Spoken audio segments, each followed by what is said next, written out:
Okay जी, तो MAL mean मैलिफाइड और ma'am, जिसका मतलब होता है कि कोई खराबी, ठीक है ना। मैल और वेयर जो है यहाँ पे जैसे सॉफ्टवेयर है, basically it means product, handware, handcraft, ठीक है ना। तो सॉफ्टवेयर, तो मैलवेयर बेसिकली क्या चीज़ होती है। मैलवेयर ऐसे सॉफ्टवेयर्स होते हैं जो कि मेलिफाइड इंटेंशन के साथ डिज़ाइन हुए होते हैं, यानी ईवल इंटेंशन के साथ डिज़ाइन हुए होते हैं ताकि वो कुछ हार्म करे आपके डेटा को, आपके कंप्यूटर को, आपके हार्डवेयर को। तो ऐसे सॉफ्टवेयर्स हमारे पास होते हैं जो कि डिज़ाइन होते हैं विद ईवल इंटेंशन। आपको पता है ना, हमने सॉफ्टवेयर्स के बारे में पढ़ा था कि हमारे पास जो सॉफ्टवेयर्स होते हैं या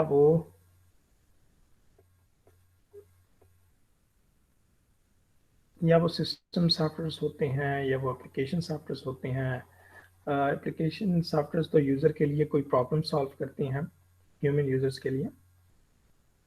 और जो सिस्टम सॉफ्टवेयर्स होते हैं उनका काम यूज़र को डायरेक्ट फ़ायदा देना नहीं होता, लेकिन वो एप्लीकेशन प्रोग्राम को क्रिएशन और एग्जीक्यूशन के लिए इन्वायरमेंट प्रोवाइड करती हैं। तो इसलिए उनका होना जो है वो भी फ़ायदेमंद होता है। तो हम मेलवेयर्स पे जाते हैं।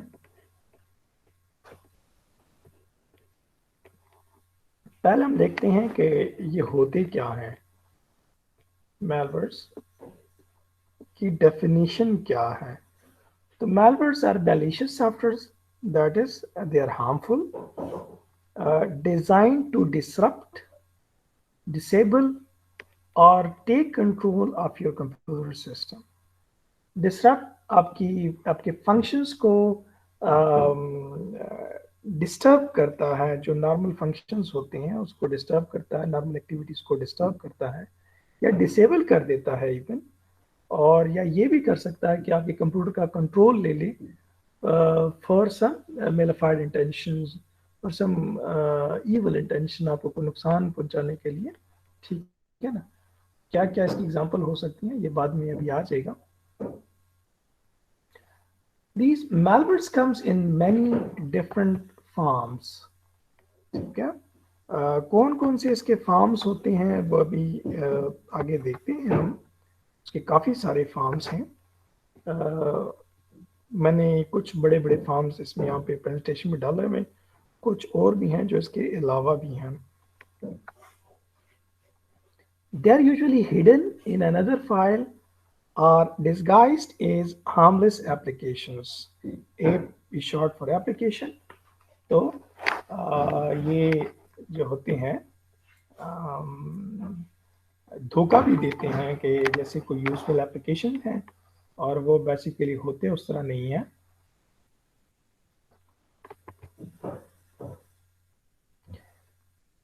Take advantage, they are normally take advantage of the technical flaws or vulnerabilities in your hardware or softwares to invade your computer. जब तक आपके सिस्टम में अगर ये टेक्निकल फ्लॉज ना हो, चोर दरवाजे ना हो, वल्नरेबिलिटीज ना हो, वीकनेसेस ना हो, तो वल्नरेबिलिटीज मीन वीकनेसेस, जो कि जो मेलवेयर्स हैं ये एक्सप्लॉइट कर सकते हैं। Now we go to the next slide. Majority of the malware, it's a purpose of the malware's work. Why are they designed? Majority of the malware is created to make money. Normally हम दुनिया में बहुत सारे जो काम करते होते हैं उनका जो पर्पस होता है वो मनी मेकिंग होता है। तो मेलवेयर्स भी उसे खाली नहीं है, बल्कि मेलवेयर्स भी एक मैन इंटेंशन ये हो सकता है कि मनी मेकिंग हो, कुछ पैसे बनाए जाएं। लेकिन इसके अलावा भी पर्पसेस हो सकते हैं, ये वाहिद पर्पस नहीं है जो इसके लिए मेलवेयर्स बनाए जा सकते हैं। Used to steal sensitive or confidential information from the victims. ये होता है कि आपसे बाज़ औक़ात पासवर्ड्स या फिर आपके क्रेडिट कार्ड क्रेडेंशियल्स या फिर आपकी इवन चॉइसेस का डेटा कि आपने कौन सी चीज़ खरीदी है, किस चीज़ में इंटरेस्ट शो किया है, इस किस्म का डेटा भी उसके लिए यूज़फुल होता है। विक्टिम्स आर नॉर्मली कंप्यूटर्स और मोबाइल डिवाइसेस। आजकल लोग जो कंप्यूटर जो मोबाइल डिवाइसेस हैं वो इतने फुल फ्लेज कंप्यूटर्स बन गए हैं कि वो तकरीबन तकरीबन अब काफ़ी जगहों पे अल्टरनेट यूज़ होते हैं, एज अल्टरनेट यूज़ होते हैं for your computers.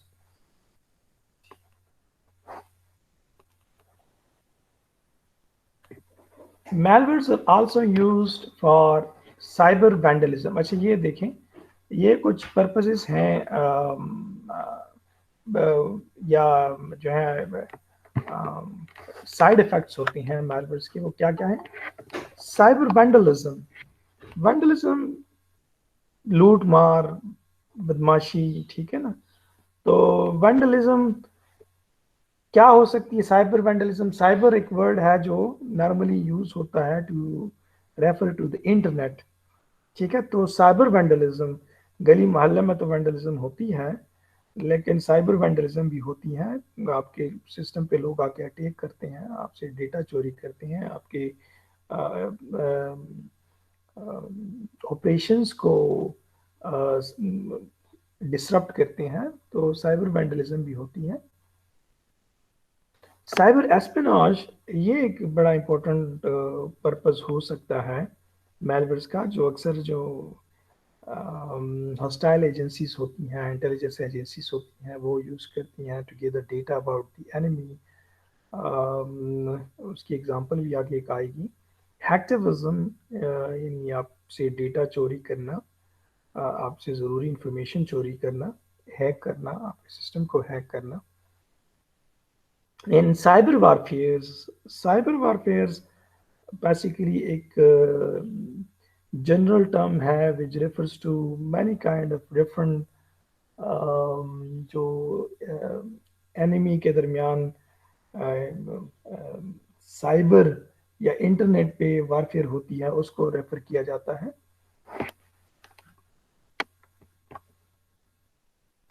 How they inter into your computer? Malwares, how malwares enters into your computer. There are certain ways. For example, via questionable file downloads। आप कोई file download कर रहे हैं, कोई executable file है और आपको लग रहा है कि वो एक यूजफुल एप्लीकेशन है, लेकिन वो कुछ और निकलता है और आपको पता नहीं चलता कि वो वायरस है। तो इससे हो सकता है। और विजिटिंग इन्फेक्टेड वेबसाइट्स, कोई वेबसाइट्स हैं ऐसी हैं जो कि बेसिकली ट्रैप्स हैं, वो यूज़र को अट्रैक्ट करती हैं, फिर उनके सिस्टम को इन्फेक्ट करती हैं, उनके सिस्टम्स को अटैक करती हैं। तो ऐसी वेबसाइट्स भी हो सकती हैं। Email containing seemingly benign link और अटैचमेंट। तो आपको ईमेल्स आ सकती हैं जो कि कभी कभार जो है वो आपके नोन कॉन्टेक्ट से भी हो सकती हैं और अननोन कॉन्टेक्ट से भी हो सकती हैं, और उनमें वहाँ पे कुछ लिंक्स होंगे जो आपको नज़र आ रहे होंगे कि बेनाम लिंक्स हैं, यानी गैर मुज़र हैं, ठीक है ना? लेकिन वो बेसिकली मुज़र होंगे, बेनाइन नहीं होंगे, ठीक है, या अटैचमेंट होती है उनके साथ।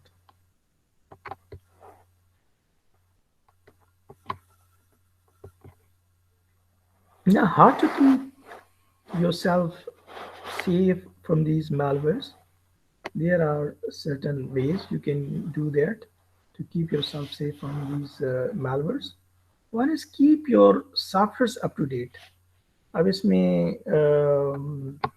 ऑपरेटिंग सिस्टम भी आ जाता है। ऑपरेटिंग सिस्टम में टाइम टू टाइम ये जो लूप होल्स होते हैं, सिक्योरिटी लूप होल्स, वल्नरेबिलिटीज़ की जो हमने बात की, ये रिपोर्ट होती हैं वेंडर्स को, यानी सॉफ्टवेयर कंपनी को, और वो इन लूप होल्स को, इन वीकनेसेस, वल्नरेबिलिटीज़ को साथ साथ रिमूव करते जाते हैं। तो क्या करते हैं, वो पैचेस बेचती हैं, अपडेट्स बेचते हैं, और वो पेजेस और अपडेट्स जो हैं वो रेगुलरली डाउनलोड करनी चाहिए और अपने सॉफ्टवेयर्स को अप टू डेट रखना चाहिए। ये एक तरीका है। दूसरा ये है कि आप लेटेस्ट एंटीवायरस सॉफ्टवेयर इंस्टॉल करें। That should be from a trusted vendor. एक कोई मशहूर कंपनी होनी चाहिए जो जिस पर आप ट्रस्ट कर सकते हो। यानी हो सकता है कि एंटीवायरस की शक्ल में कोई मैलवेयर आपके सिस्टम को इन्फेक्ट कर दे।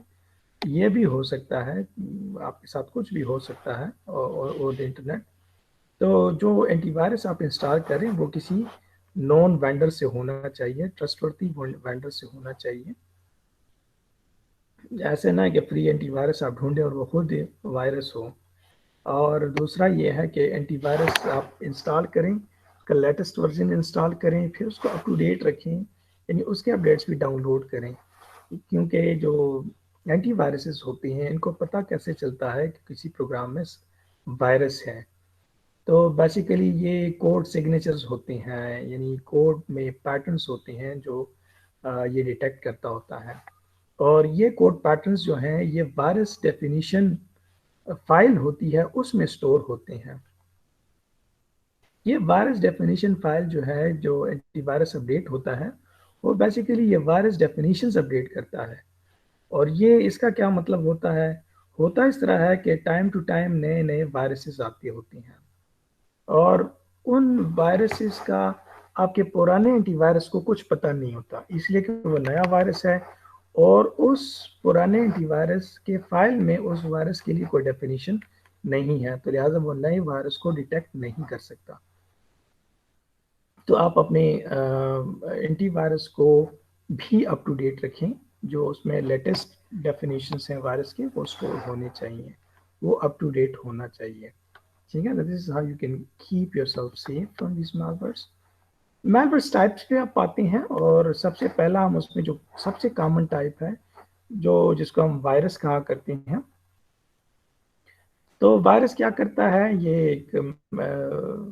ये भी एक इवल इंटेंशन डिजाइन सॉफ्टवेयर होता है। ये क्या करता है, ये नॉर्मली एग्जीक्यूटिबल की शक्ल में होता है, एक्जी फाइल की शक्ल में होता है।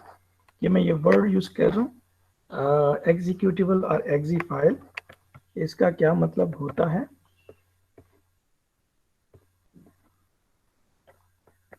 आपके पास फाइल एक्सटेंशन होती है, आपके फाइल के नाम में जब नाम खत्म हो जाता है तो आखिर में डॉट होता है और डॉट के बाद 2 कैरेक्टर से लेके 4 कैरेक्टर तक फाइल एक्सटेंशन होती है, जो बेसिकली फाइल टाइप बता रही होती है कि इसमें किस किस्म का डेटा स्टोर्ड है। तो वो फाइल जिसकी एक्सटेंशन डॉट ई एक्स ई हो उसको एग्जीक्यूटिबल कहा जाता है। इन अदर वर्ड्स वो बेसिकली प्रोग्राम होते हैं, उसको अगर आप डबल क्लिक करेंगे तो वो रन होना शुरू हो जाते हैं। तो वायरसेस जो होते हैं वो नॉर्मली एग्जीक्यूटिबल फाइल की शक्ल में होते हैं और ये अपने आप को किसी एग्जीक्यूटिबल के साथ अटैच कर लेते हैं। They spread from one computer to another. इसमें ये कैपेसिटी होती है वायरसेस में, ये एक कंप्यूटर से दूसरे कंप्यूटर में जाते हैं। कैसे जाते हैं, ये बगैर ह्यूमन इंटरेक्शन के नहीं जाते, बल्कि ह्यूमन इंटरेक्शन इनके लिए ज़रूरी होता है। नॉर्मली जैसे आप फ्लैश एक इन्फेक्टेड सिस्टम में लगाते हैं और उसको फिर दूसरे सिस्टम में जो कि क्लीन होता है उसमें लगा लेते हैं तो वो भी इन्फेक्ट हो जाता है। या फिर आप ईमेल के थ्रू या फिर कोई सॉफ्टवेयर आप एक कंप्यूटर से दूसरे कंप्यूटर में ले जाते हैं, इंस्टॉल करते हैं। जब वायरस तब तक आपके सिस्टम को इफेक्ट नहीं कर सकता जब तक वो एक्जी फाइल जिसमें वो इसके साथ वो अटैच्ड है उसको जब तक आप रन नहीं करेंगे तो ये आपके सिस्टम को इफेक्ट नहीं करेगा। मे काज माइल्ड एनाइंस।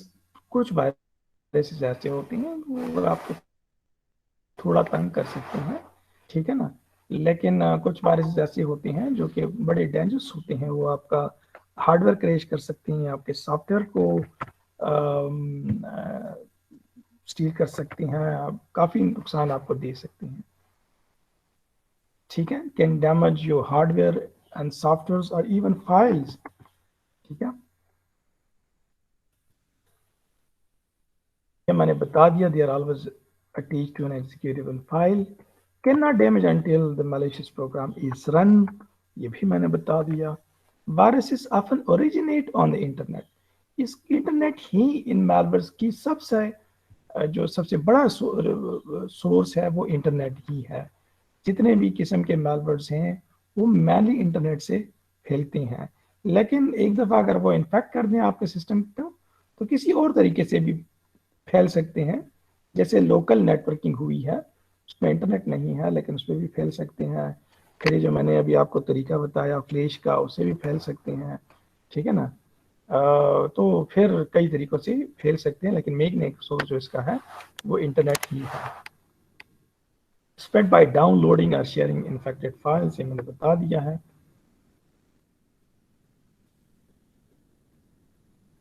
ट्रोजन हॉर्स ये एक और किस्म का बड़ा फेमस किस्म का मेलवेयर है। ट्रोजन हॉर्स, इसकी एक स्टोरी भी है, वो ट्राई फिल्म अगर आपने देखी हो, अक्सर स्टूडेंट को मैं वही रेफ़र करता होता हूँ, जिसमें बेसिकली एक ट्रू स्टोरी भी कही रही है, जिसमें एक बादशाह होता है और वो किसी एनिमी के किसी फोर्ट को कनकर करना चाहता है लेकिन वो नहीं कर सकता।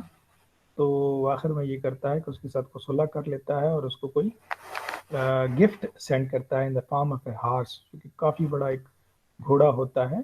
और उसके अंदर उसके कुछ सिपाही छुपे होते हैं। तो वो घोड़ा जब फोर्ट के सर अंदर ट्रॉय लाते हैं, मूवी है। जी जी ट्रॉय मूवी है, तो जब वो घोड़ा अंदर लाते हैं फोर्ट में, तो रात को फिर वो जो उसके स्पाइस होते हैं वो निकल आते हैं, वो दरवाज़ा खोलते हैं फोर्ट का, और फिर जो बाकी फोर्सेस होती हैं वो बाहर वेट कर रही होती हैं, वो भी अटैक करती हैं और इसला कनकर कर लेती हैं। तो ये बेसिकली इसका ये जो नाम दिया गया ट्रोजन हॉर्स का, ये भी उसी एनालॉजी की वजह से दिया गया है कि यहाँ पे होगा क्या, आपको एक सॉफ्टवेयर नज़र आ रहा होगा कि वो आपका कोई काम करेगा। जैसे आप कोई ऐप इंस्टॉल करते हैं, डाउनलोड करके इंस्टॉल करते हैं, और वो ऐप है, सपोज आपको कोई वेदर कंडीशंस आपको बताता है, या आपको कोई टेम्परेचर बताता है, या आपको कोई आप वॉक करते हैं तो आपको कोई आपकी फिजिकल हेल्थ के बारे में बताता है, तो आपको वो एक यूजफुल सॉफ्टवेयर लगेगा। और यूजफुल सॉफ्टवेयर के साथ एक मेलवेयर भी एसोसिएटेड होता है, अटैच्ड होता है, और आपको पता नहीं होता, और आपने जब आप ये इंस्टॉल करते हैं तो वो फिर आपको नुकसान पहुंचाता है। तो सामने वो एक गिफ्ट नज़र आता है, लेकिन बेसिकली वो एक जो है ट्रॉय होता है, एक प्लॉय होता है, यानी प्लॉटिंग होती है आपके अगेंस्ट, आपको नुकसान पहुंचाया जाता है, ठीक है। तो it appears useful, but damages when installed, tricks by looking trustworthy and legal, ठीक है ना। अब में काज माइल्ड अनाइंस हो सकता है, ये भी वही माइल्ड अनाइंस करे, वो थोड़ा सा तंग करे, बट ये ज्यादा भी कर सकता है। Create backdoors to grant access to cyber crooks, ये इसका एक बड़ा डिसएडवांटेज हो सकता है कि अक्सर जो ट्रोजन हॉर्सेस होते हैं उनका जो मेन पर्पस होता है वो है बैकडोर क्रिएट करने के सिस्टम में। बैकडोर क्या चीज़ होती है? बैकडोर एक ऐसा रास्ता होता है कि आप कौन, यानी जो साइबर क्रुक है, यानी क्रुक कहते हैं क्या वैसे, लुटेरे को कह सकते हैं, ठीक है ना, डाकू लुटेरा। तो साइबर क्रुक्स यानी जो इंटरनेट के क्रुक्स होते हैं उनको बैकडोर्स ग्रांट करता है। अब बैकडोर क्या चीज़ होती है? ये एक ऐसा रास्ता होता है जिसके थ्रू आप ऑथेंटिकेशन के बगैर इंटर हो जाते हैं। जो नॉर्मल तरीका होता है वो आपको हम डिस्कस भी कर चुके हैं क्लास में, ऑथेंटिकेशन क्या चीज़ होती है। तो आप ऑथेंटिकेशन करके सिस्टम में आते हैं, और ये जो तरीका होता है, ये बैकडोर क्या होता है कि एक चोर रास्ता बना लिया जाता है जिससे जो ऑथेंटिकेशन होती है उसको बाईपास कर दिया जाता है। क्योंकि ऑथेंटिकेशन में तो वो लोग पकड़े जाएंगे, तो ऑथेंटिकेशन को बाईपास किया जाता है by creating a backdoor. Now, what happens? Compromise your personal and financial data. Normal जो एक्सेस होता है फॉर द क्रोक्स, वो क्या होते हैं, वो आपका पर्सनल डेटा चोरी करते हैं, फाइनेंशियल डेटा चोरी करते हैं, आपके पासवर्ड्स वगैरह हो सकते हैं, आपके सिस्टम पे काफ़ी कुछ हो सकता है। इसकी आगे और चीज़ों में एग्जांपल आते जाएंगे, तो मैं यहाँ पे एग्जांपल नहीं बताता। को काफ़ी किस्म पर्सनल डेटा में काफ़ी चीज़ें हो सकती हैं, जिसमें फाइनेंशियल डेटा भी हो सकता है। डोंट इन्फेक्ट अदर फाइल्स और रेप्लिकेट सेल। ये इसमें एक प्रॉपर्टी है कि ये और फाइल्स को इन्फेक्ट नहीं करता और रेप्लिकेट भी खुद को नहीं करता, जो जैसे वार्म करता होता है, आगे आएगा एक, तो ये रेप्लिकेट नहीं करता खुद को, उसी सिस्टम को इन्फेक्ट करता होता है। Virus often originate on the internet, ये तो हमें पता ही है कि malware से भी हमने पढ़ लिया है। Attaches to useful softwares even passes firewalls, इसमें ये एक प्रॉपर्टी होती है कि यूजफुल सॉफ्टवेयर के साथ खुद को एसोसिएट कर लेते हैं और फायरवॉल को भी, जो आपका जो सिस्टम एंटर होने के जो लीगल रास्ते होते हैं जिसपे चेक किया जाता है, उनको भी बाईपास कर लिया जाता है। फायरवॉल क्या करता है, वो चेक करता है कौन सा आने वाला डेटा वैलिड है, ऑथेंटिक है, कौन सा नहीं है। तो ये फायरवॉल को भी, जो चौकीदार बैठा हुआ उनको भी ये बाईपास कर जाता है, क्योंकि यूजफुल सॉफ्टवेयर के पीछे बैठ जाते हैं, छुप जाते हैं। ओके जी, नेक्स्ट एक हमारे पास टाइप होता है स्पाईवेयर। स्पाईवेयर यानी वो क्या करता होता है, वो स्पाइंग करता होता है।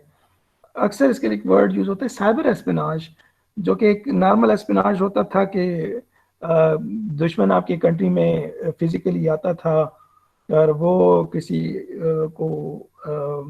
एजेंट को हायर करता था और वो एस्पिनाज करता था कि सिस्टम इंस्टॉलेशन कौन सी जगह पे एनिमी की इंस्टॉलेशंस हैं, कौन सी इंस्टॉलेशन किस जगह पे है, और कौन किस वक्त क्या करता होता है, किसकी एनिमी की कितनी कैपेसिटी है, इस टाइप की इंफॉर्मेशन होती थी। तो वो स्पिनाज अब अगर साइबर के थ्रू किया जाए, इंटरनेट के थ्रू किया जाए, तो उसको साइबर स्पिनाज कहा जाता है। और स्पाईवेयर का जो मेन पर्पस होता है वो ये होता है। अच्छा, but what it does, even it steals confidential and personal data, ये साथ स्टीलिंग भी कर सकता है। सिर्फ एस्पिनाज इंफॉर्मेशन इकट्ठे, कौन क्या कर रहा है ये इंफॉर्मेशन लेना, ठीक है, तो ये एस्पिनाज है, लेकिन साथ ये चोरी भी कर सकता है, steel confidential personal data. Can enter through Trojan horse, ये किन किन तरीकों से इंटर हो सकता है। एक तरीका इसका है ट्रोजन हॉर्स या थर्ड पार्टी सॉफ्टवेयर, यानी अक्सर आपको क्रेक सॉफ्टवेयर मिल जाते हैं ना, क्रेक वर्जन। हम लोग तो काफ़ी क्रेक वर्जन के यूज टू हैं। तो क्रेक वर्जन तो किसी ने जो सॉफ्टवेयर को क्रेक किया होता है, तो बेसिकली उसने क्या किया होता है, साथ अपना मेलवेयर भी अटैच किया होता है, स्पाईवेयर भी अटैच किया होता है। तो आप वो डाउनलोड कर लेते हैं, आपको पता नहीं होता, लेकिन वो आपको नुकसान भी पहुंचाता है। आप MS ऑफिस ही डाउनलोड कर लेंगे क्रेक वर्जन, या किसी कोई दूसरा सॉफ्टवेयर डाउनलोड कर लेंगे, जैसे फॉर एग्जांपल मैटलेब है, और आप उसको इंस्टॉल कर लेंगे, लेकिन आपको पता नहीं होगा कि उसके साथ एक ट्रोजन हॉर्स भी एसोसिएटेड होगा। तो थर्ड पार्टी यानी जो वेलिफाइड इंटेंशन वाला बंदा है, उसका नहीं है, बल्कि किसी और वेंडर है, उसका सॉफ्टवेयर है, और उसके साथ इसने अपना ट्रोजन हॉर्स एसोसिएट किया है। अच्छा, ये एडवर्स के साथ भी आ सकता है, या आप किसी एडल्ट कंटेंट्स की साइट पे जाएं तो वहाँ पे हो सकता है। अच्छा, ये इवन एक्सप्लॉइट कुकीज़, ये एक आप अक्सर इंटरनेट के कॉन्टेक्स्ट में ये नाम सुनेंगे, कुकीज़।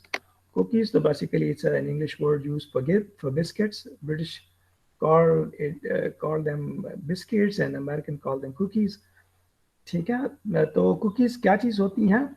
कुकीज़ बेसिकली आपके सिस्टम, आप जब इंटरनेट ब्राउजिंग करते हैं, तो वो जो वेबसाइट्स हैं वो आपके कंप्यूटर पे कुछ राइटिंग करते हैं कि इसने कौन सी ऑप्शन पसंद किए, कौन सी कॉन्फ़िगरेशन पसंद की, कौन सी कॉन्फ़िगरेशन यूज़ की है। इस किस्म का डेटा वो आपके सिस्टम पे लिख लेते हैं, और बाद में दोबारा जब उस वेबसाइट को आप विजिट करते हैं, तो वो इंफॉर्मेशन को यूज़ करके आपको जो सर्विसेज देता है उसको ऑप्टिमाइज़ करता है, वो ऑप्टिमाइज़ करता है, कस्टमाइज़ करता है, ये आपकी ज़रूरत के मुताबिक ढालता है उसको। तो ये कुकीज़ बड़ा इंपॉर्टेंट किस्म का डेटा होता है। लेकिन ये जो यूज़र्स होते हैं ट्रोजन हॉर्सेस, ये क्या करते हैं, उन कुकीज़ को भी एक्सप्लॉइट करते हैं। उससे आपके चॉइसेस, आपने कौन-कौन सी वेबसाइट्स विज़िट की हैं, आपके चॉइसेस क्या थे, आपने क्या-क्या परचेज़ किया, परचेज़ हिस्ट्री क्या है, ये सारी चीज़ें वो इन्फॉर्मेशन ये उठाते हैं आपके कंप्यूटर से और उसको फिर एक्सप्लॉइट करते हैं, यानी आपको नुकसान पहुँचाते हैं। और सिस्टम मॉनिटर्स ऐसे सॉफ्टवेयर होते हैं जो सिस्टम मॉनिटर्स कहलाते हैं, यानी आपकी परफॉर्मेंस को मॉनिटर करते हैं, सिस्टम परफॉर्मेंस को मॉनिटर करते हैं, और उसके साथ ये एसोसिएटेड होते हैं। और आपको पता नहीं होता, आप उसको इंस्टॉल कर लेते हैं, लेकिन वो बेसिकली किसी स्पाई एजेंसी का प्लॉट होता है। It can steel your passwords, credit card credentials, purchase history, ठीक है, जैसे कुकीज़ की उसमें मैंने बताया कि इसमें कैन सॉक हार्डवेयर रिसोर्सेज, ये आपके हार्डवेयर रिसोर्सेज को ऑक्यूपाई कर सकते हैं, यानी आपकी प्रोसेसिंग कैपेसिटी को इतना ऑक्यूपाई कर लें कि आप उससे कुछ और काम ना कर सके, और बाज़ों का तो इतना ऑक्यूपाई कर लें कि उसको इवन ओवर हीट करते हैं और क्रैश करते हैं आपके हार्डवेयर को, ठीक है ना। Can even manipulate web search results, ये करते होते हैं मैलवेयर स्पाईवेयर से होते हैं। आप जो सर्च वेब सर्चेस करते होते हैं, तो ये क्या करते हैं कि ये आपके वेब सर्चेस को मॉडिफाई करके आपको वो कंटेंट्स देते होते हैं जो इनके वेबसाइट्स के होते हैं, या जो गलत यानी वेबसाइट्स होते हैं, जो डेंजरस वेबसाइट्स होते हैं, या आपको उनके सर्च रिजल्ट्स में उनके लिंक्स डाल देते हैं और आपको मजीद मिसगाइड करते हैं और गलत जगहों तक ले जाते हैं, ड्राइव और trick you into more dangerous zone, आपको और ये फंसाते जाते हैं और आप और जो है इनके जाल में फंसते जाते हैं। If you click those result, यानी आप उस रिजल्ट्स के पीछे जाएंगे और वो बेसिकली जो है वो 2 नंबर वेबसाइट्स होंगी, जाली वेबसाइट्स होंगी, जो मेलिफाइड इंटेंशन के साथ बैठी होंगी और आपको नुकसान पहुंचाएंगी। Warm,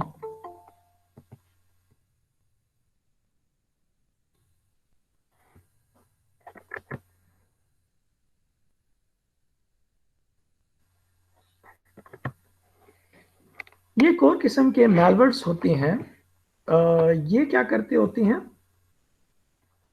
they are similar to viruses by design, they are basically similar to viruses, इन एक ही किस्म के नेचर में से उसकी तरह होते हैं, वायरस की तरह होते हैं, या इवन हम ये भी कह सकते हैं कि जो वर्म्स होते हैं, इट्स अ सब type of virus, it's a kind of virus, ठीक है। But the difference is that unlike viruses,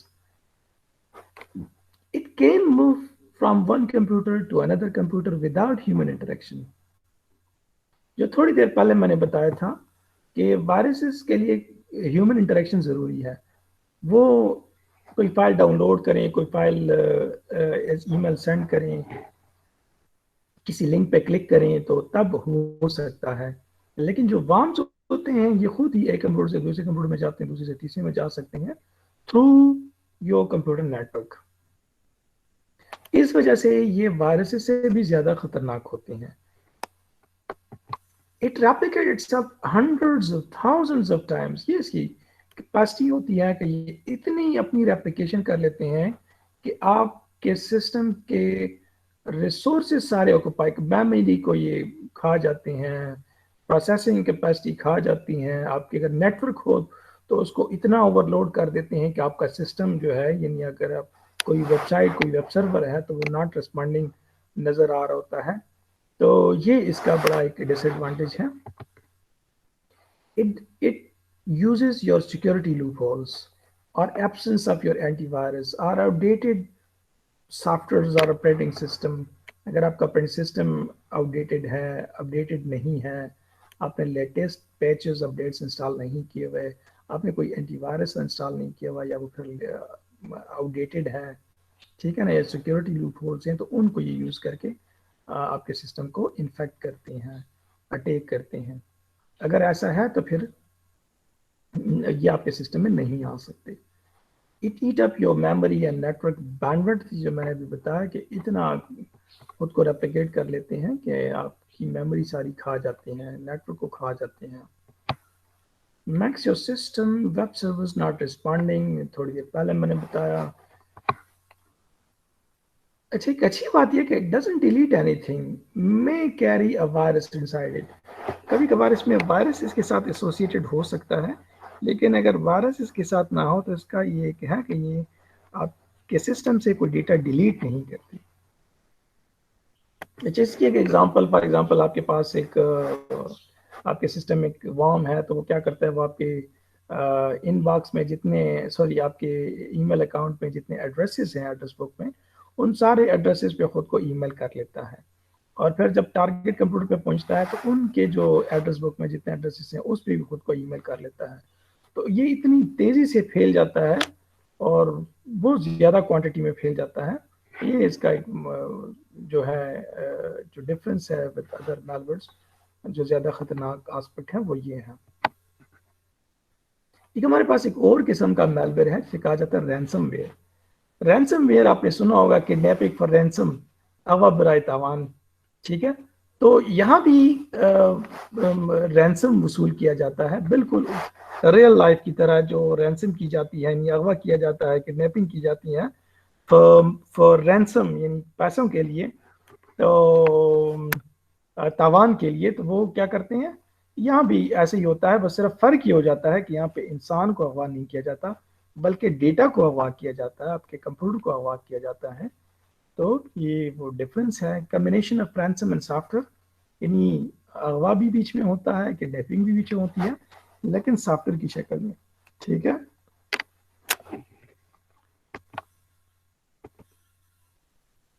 same as real life kidnapping for ransom except the captives और फाइल्स, सिर्फ जो अगवा किए जाते हैं, जो कैप्टिव रखी जाती हैं वो फाइल्स हैं, डेटा है। Demand ransom for the exchange of kidnapped file, कि पैसे दो, इतने पैसे दो तो आपकी फाइल हम वापस भिजवा देंगे, तो वरना नहीं तो हम डिलीट कर देंगे। अच्छा, ये भी हो सकता है lock up your computer, threat to destroy data, आपके कंप्यूटर का एक्सेस ले लेते हैं, कंट्रोल ले लेते हैं और आप लॉगिन भी नहीं हो सकते। और साथ ऊपर कंप्यूटर स्क्रीन पे आपको मैसेज आता है कि इतने पैसे इधर तक पहुंचा दो, तो आपका सिस्टम आपके हवाले कर दिया जाएगा, वरना तो हम डेटा डिलीट कर देंगे। तो ऐसा भी हो सकता है कि रैंसम के लिए आपके कंप्यूटर को हॉस्टेज बनाया जाए। Demand ransom to enable your access back to your computer, typically spread through unsolicited email attachments, यानी आपको कोई अननोन किस्म की ईमेल आई होगी, ठीक है ना, और उसमें से कोई अटैचमेंट होगी, और अगर आपने वो अटैचमेंट डाउनलोड कर ली तो उसमें रैंसमवेयर हो सकते हैं। Clicking a link claim to be from a bank और डिलीवरी कंपनी, ये भी हो सकता है कि आपको कोई वैलिड लिंक उसमें मिल जाए ईमेल में, फाइल की बजाय लिंक हो वहाँ पे, और वो क्लेम करें कि हम किसी बैंक के हैं या किसी कंपनी के हैं, और वो आपको ट्रस्टवर्दी लगे और आप उसको क्लिक करें और फिर कुछ और हो जाए। Mass change your credentials, for example, password for emails, etc. Credential stealer हुआ करते हैं। क्रेडेंशियल स्टीलर वो क्या करते हैं, वो आपके सिस्टम को अटैक करते हैं और वहाँ से पासवर्ड चोरी कर लेते हैं, आपके ईमेल अकाउंट के या फिर किसी और अकाउंट के, फेसबुक सोशल वेबसाइट्स अकाउंट के, ठीक है, और वो फिर आपको नहीं देते। एडवेयर, जैसे नाम बता रहे हैं, एड यानी एडवर्टाइजमेंट, ठीक है ना। तो एडवर्ड्स क्या होते हैं, ये भी सॉफ्टवेयर होते हैं, आपके कंप्यूटर पे आते हैं और क्या करते हैं, आपको एड्स प्रेजेंट करते हैं, ठीक है। तो it's a word, it's a combination of software and ads, many annoying popups ads. आपको नॉर्मली ये नजर कैसे आते हैं कि काफी पॉपअप्स आती हैं, पॉपअप विंडोज आती है, एक विंडो अपीयर होती है, आप उसको बंद करते हैं, दूसरी विंडो अपीयर होती है, आप बंद करते हैं, और आप परेशान हो जाते हैं कि क्या इतनी ज़्यादा विंडोज पॉपअप्स हो रही हैं। अक्सर ये वेबसाइट पे जाएं तो उधर बहुत ज़्यादा होती हैं, जो इन्फेक्टेड वेबसाइट्स होती हैं उधर ये पॉपअप्स विंडोज बहुत ज़्यादा आती होती हैं। तो आपके ब्राउजर में एक ऑप्शन भी होता है कि आपने पॉपअप्स को डिसेबल किया होता है। मैनी एनोइंग पॉपअप्स, अच्छा, you keep closing it and it reappears, ठीक है ना, बार बार क्लोज करते जाना है, फिर अपीयर होते जाते हैं। सॉफ्टवेयर डिजाइन फॉर एडवर्टाइजमेंट, ये बस ये है कि ये एडवर्टाइजमेंट आपको देते होते हैं, एड चलाते होते हैं। अच्छा, इंस्टॉल टूल बार में change default search engine home page, ये नॉर्मली जो अटैक करते हैं ब्राउजर को करते हैं। ब्राउजर में एक टूल बार, एक एड इन की शक्ल में टूल बार, ये जो ब्राउजर्स होते हैं इसमें एड इन्स होते हैं। एड इन्स क्या होते हैं, जैसे आप एड इंस्टॉल करते हैं फॉर पीडीएफ, तो आप ब्राउजर में ही फिर पीडीएफ फाइल देख सकते हैं, आप एमएस वर्ड के फाइल देख सकते हैं, अगर आप एमएस वर्ड का एड इंस्टॉल कर लें ना हो तो फिर वो फाइल डाउनलोड होती हैं। तो ये एड-इन की शक्ल में, एक टूल बार की शक्ल में इंस्टॉल हो जाता है।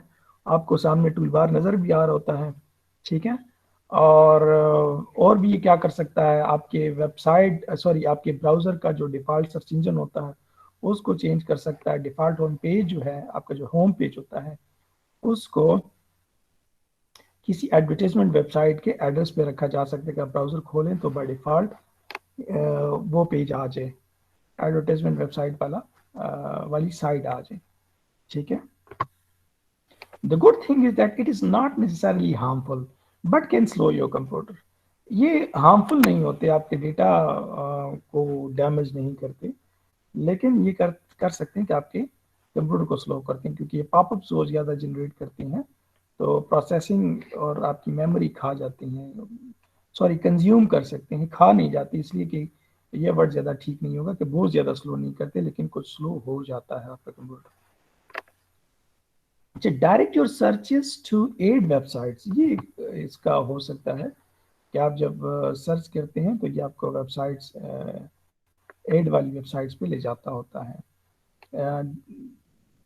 ये जो आप, अच्छा ये हो सकता है कि आप जो सर्चेस करते होते हैं उनकी इंफॉर्मेशन जो है वो आपसे गेदर करके वो जो सर्च सॉरी एडवर्टाइजमेंट वाली वेबसाइट्स होती हैं, तो आपकी जो सर्चेस हैं यानी आपकी जो नेट सर्फिंग डेटा है, ठीक है, उनको वो एडवर्टाइजमेंट वेबसाइट को दे सकते हैं।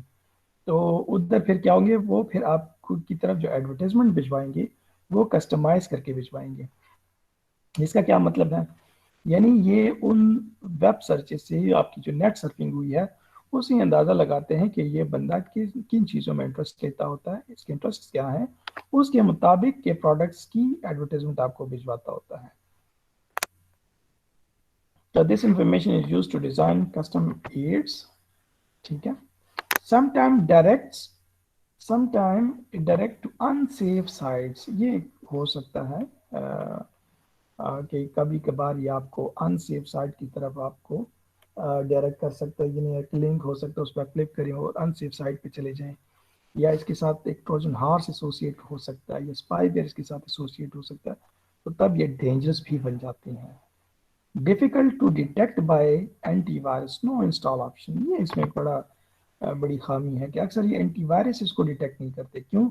क्योंकि ये नॉर्मली एड-इन्स की शक्ल में होते हैं, ब्राउज़र में इंस्टॉल हुए होते हैं, ब्राउज़र के साथ एसोसिएट किया होता है इन्होंने खुद को, तो ये किसी एंटीवायरस के डेफिनेशन में भी नहीं आते, क्योंकि वो एप्लीकेशन के अंदर जाके नहीं देख सकते, तो एंटीवायरस भी इनको डिटेक्ट नहीं कर पाते।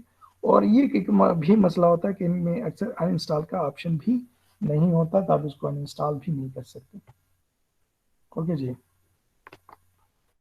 so this was the last slide, and with this we finish our topic of the malware. Haji student, do you have any sir ji, questions regarding malwares? Sir ji जी जी, आपने क्लास कहाँ से स्टार्ट की थी, थोड़ा सरसरी बता